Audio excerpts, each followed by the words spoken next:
Assalamualaikum warahmatullahi wabarakatuh. Alhamdulillah ala ma an'am wa ala ma takarram.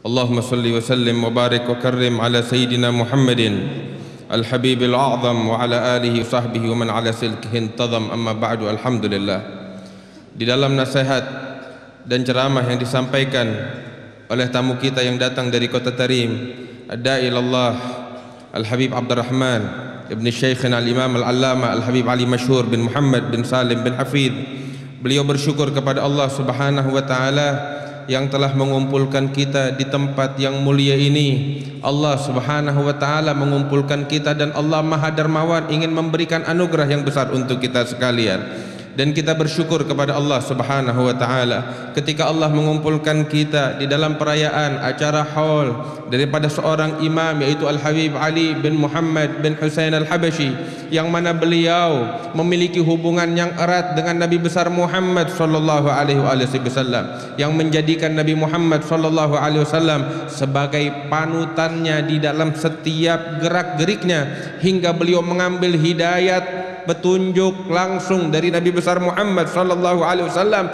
dan menjadi sebagai pewaris daripada Nabi besar Muhammad sallallahu alaihi wasallam, yang mana dengan berkat peneladanannya kepada Rasulullah sallallahu alaihi wasallam Allah menjadikannya sebagai pelita di alam semesta ini. Dan kita bersyukur, saya mengucapkan ribuan terima kasih kepada Al-Munsif Al-Habib Alawi Ibn Al-Habib Anis bin Alawi bin Ali bin Muhammad bin Husain Al-Habashi yang telah memberikan kesempatan untuk saya berdiri di tempat ini, dan kita sama-sama mendoakan agar Allah memberikan kesehatan kepada beliau dan juga kepada segenap keluarga besar daripada Al-Habib Alawi bin Ali bin Muhammad bin Husain Al-Habashi. Mudah-mudahan diberikan kesehatan dan keberkahan oleh Allah Subhanahu wa ta'ala. Al-Habib Abdurrahman mengatakan bahwasanya dahulu saya pernah datang ke tempat ini dan menyaksikan Al-Habib Anis bin Alawi bin Ali Al-Habashi, yang mana ketika saya memandang wajahnya cair hati saya merasakan kebahagiaan yang luar biasa ketika saya memandang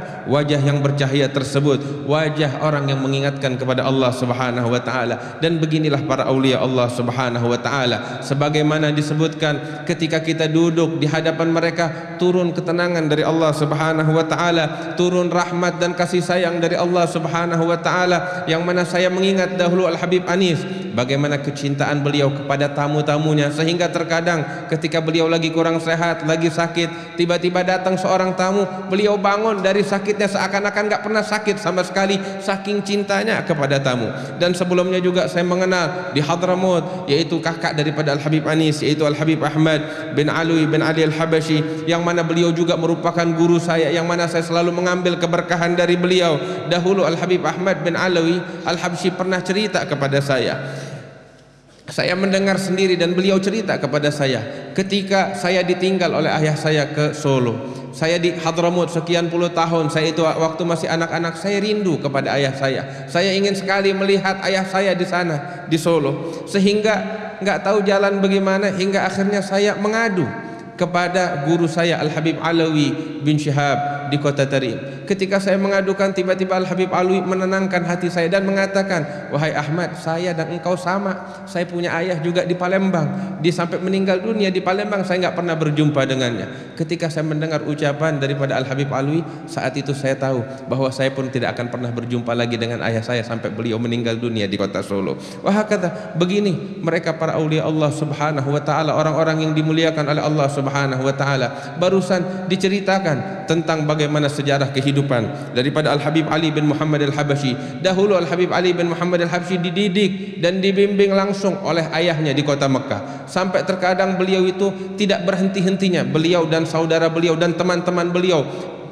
menuntut ilmu, belajar, mengkaji ilmu sampai tengah malam. Terkadang ayahnya itu membuka pintu kamar mereka di tengah malam, dapetin mereka lagi mengkaji kitab, lagi membaca kitab, lagi belajar, menuntut ilmu satu sama lain. Ketika dilihat, ayahnya bahagia dan gembira dan mendoakan kepada mereka, barakallahu fikum, semoga Allah memberikan keberkahan kepada kalian. Masuk ayahnya, nggak lama setelah berapa jam kemudian buka lagi pintunya, dapetin mereka tidak tidur, masih asyik mengkaji ilmu dan belajar serta menuntut ilmu. Bahagia ayahnya. Sampai sampai datang akhir malam untuk waktunya tahajud, dibuka pintu kamar mereka, dapetin mereka masih tetap belajar. Sampai akhirnya ayah mereka bilang, sudah cukup, sekarang udah bukan waktunya belajar, sekarang saatnya kita bermunajat kepada Allah Subhanahu wa taala. Maka mereka bersama-sama pergi ke Masjidil Haram untuk tahajud di hadapan Ka'bah, menghadap kepada Allah Subhanahu wa taala. Beginilah dahulu keadaan mereka.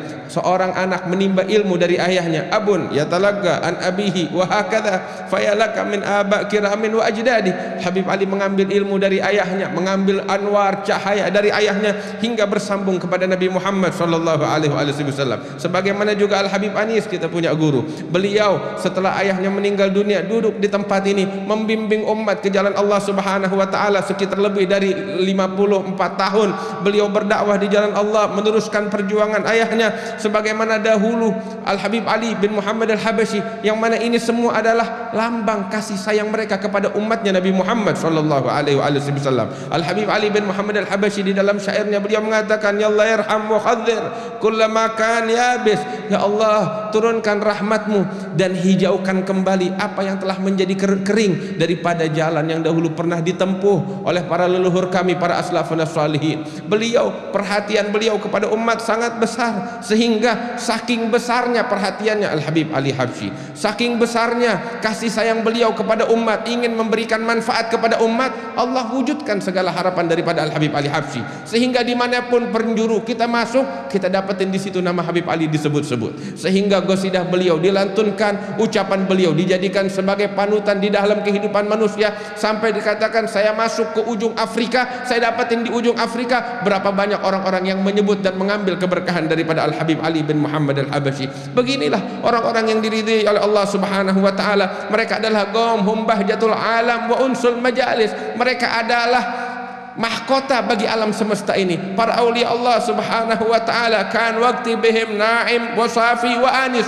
Dulu, kata Habib Ali Habsyi, di zamanku aku masih menyaksikan manusia-manusia yang wajah mereka bercahaya. Para aulia Allah Subhanahu wa taala, tashhadul ain minni nur tilkal arais. Mataku selalu menyaksikan wajah-wajah yang bercahaya tersebut. Nah, kita tanyakan kepada diri kita, kemana wajah-wajah tersebut saat ini? Karena itu ayuhal ikhwan, alhamdulillah kita dikumpulkan oleh Allah Subhanahu wa taala. Perkumpulan ini bersambung kepada aulia yang sebelum kita. Mudah-mudahan perkumpulan ini membawa keberkahan untuk kita sekalian. Tanyakan kepada diri kita, teman duduk kita siapa? Teman duduk anak keluarga kita siapa saat ini? Dahulu mereka menjadi teman duduk para Al Habib Ali Habsyi, para aulia Allah, orang-orang yang bertakwa kepada Allah. Teman duduk kita siapa? Teman duduk anak keluarga kita siapa? Sekarang yang menjadi teman duduk kita, anak keluarga kita, televisi. Orang-orang yang bejat yang ada di televisi, internet, Facebook, Twitter dan lain sebagainya, semua ini menghancurkan jalan yang pernah ditempuh oleh orang-orang tua kita. Bagaimana keadaan kita saat ini ayuhal ikhwan? Sehingga gara-gara hal yang semacam ini kita dapetin anak-anak kita tumbuh sudah mengenal pacaran, pergaulan bebas, hal-hal yang dimurkai oleh Allah Subhanahu wa taala. Harapan kita agar Allah mengangkat segala bala dan musibah besar ini yang menimpa kita dan keluarga kita. Harapan kita adalah berkat daripada Al Habib Ali Habsyi, sebab nggak ada yang bisa mengangkat ini musibah. Inilah musibah yang sesungguhnya, inilah bala yang sesungguhnya, dan nggak ada yang bisa mengangkat musibah semacam ini, hanyalah Allah Subhanahu wa taala. Dan mudah-mudahan dengan berkat Al Habib Ali Habsyi dan para aulia diangkat ini bala dan musibah oleh Allah Subhanahu wa taala. Sifat-sifat yang mulia yang barusan kita dengar tentang mereka para aulia Allah, tentang Al Habib Ali Habsyi, nggak bakal bisa datang begitu ada dengan berharap, dengan berangan-angan dan bermimpi, tidak, akan tetapi dengan kesungguhan, dengan kesungguhan dan dengan duduk bersama mereka orang-orang saleh yang diridhai oleh Allah Subhanahu wa taala. Orang yang duduk dengan ahli nur, orang-orang yang bercahaya, bagaimana dia nggak dapat cahaya dari Allah Subhanahu wa taala? Biar pinter-pinter kita mencari teman duduk untuk diri kita dan anak keluarga kita. Demikian pula kita harus memperhatikan keadaan wanita-wanita di rumah kita. Jaga mereka, lindungi mereka dari pergaulan bebas, perintahkan mereka untuk menutup aurat dan mengenal rasa malu mereka sebagaimana yang diajarkan oleh Nabi Muhammad SAW.